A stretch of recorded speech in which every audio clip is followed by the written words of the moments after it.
visada ateina laikas, kai reikia senus langus keisti naujais.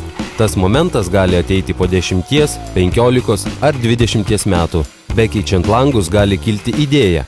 Į kambarį reikia įleisti daugiau šviesos, vietoj vieno lango įstatyti 2, gal net didesnius. Pradėkime. Pirmiausia, išimame seną langą ir nuardome lango ertmę. Išmontuojant seną stogo langą, kartu pašalinama sena hidroizoliacija ir stogo danga.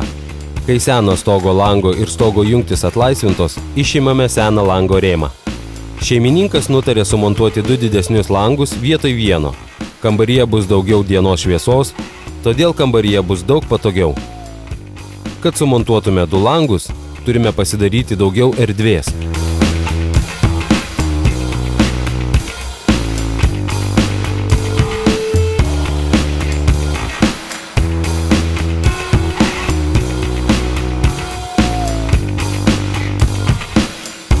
Kai jau turime apytikslę ertmę, išpakuojame stogo langą ir paruošiame jį montavimui.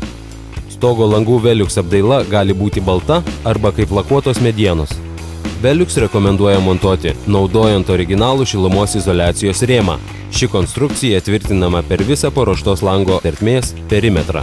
Montuojant 2 langus, originalus Velux gaminys gali būti naudojamas ir kaip stogo gegnė.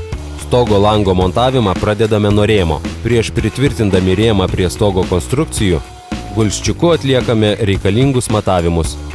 Jei reikia, rėmą palyginame. Po to stogo langą pritvirtiname prie stogo konstrukcijų varžtais taip, kaip nurodyta instrukcijoje. Hidroizoliacija lemiamas saugaus stogo lango naudojimo faktorius. Būtina naudoti originalius montavimo gaminius Velux. Teisingai įrengsite tik naudodami originalią, specialiai jūsų pasirinkto Velux lango dydžiai skirtą hidroizoliaciją, garantuojančią vientisą sujungimą ir apsaugą. Išorinėje stogo dalyje reikalinga taip vadinama tarpinė, skirta banguotai stogo dangai. Jei danga lygi, naudojame lygiai stogo dangai skirtą tarpinę. Kai pritvirtinome lango rėmą prie stogo konstrukcijų, pagal instrukcijas padarėme hidroizoliaciją, įstatome patį langą. Daugumą šių darbų atliekame iš vidaus. Kai langai sumontuoti, užbaigiame vidaus darbus ir kviečiame kaimynus į įkurtuves. Rezultatas stulbinamas. Dėl į kambario patenkančios šviesos, kambarys yra daug šviesesnis ir atrodo erdvesnis.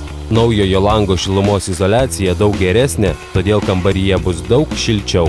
Baigiamasis taškas – prie lango pritaisomos Velux gaminamas užuolaidėlės. Jos ne tik visiškai užtemdo kambarį, bet ir pagerina stogo šilumos izoliaciją žiemą bei neleidžia kambariui per daug įkaisti vasarą.